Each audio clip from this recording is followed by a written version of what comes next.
It says, everyone was filled with awe at the many wonders and signs performed by the apostles. We talked about this last week. Some of us, we have stopped being amazed. We've stopped having this wonder at how big our God is. Because we've read the story, we've heard the story enough times that it's like, oh yeah, I've been there, done that. And it's one of my fears every time we take communion is that sometimes this can feel just so routine, so much,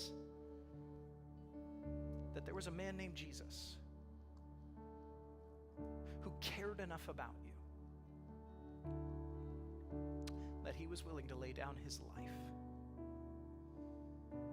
He was the ultimate sacrifice so that you and I can worship in freedom, that we don't have to live under the laws that they had to in the Old Testament. I pray that as we take communion this Sunday, there would be a deep sense of awe of who Jesus is. That we would pause long enough to be reminded of the sacrifice he made for us. So this morning, we receive communion to remember the covenant that Christ has entered into for you and for me.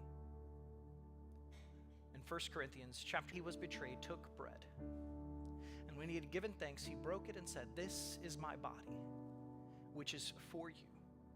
Do this in remembrance of me." If you take your cup, there's two different sides. The smaller side has the bread inside of it. You just peel that back, and I just hold on to it for a second. Don't eat it just yet.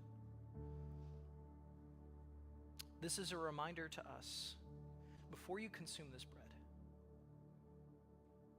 I want you to take a moment and I want you to pray and I want you to thank God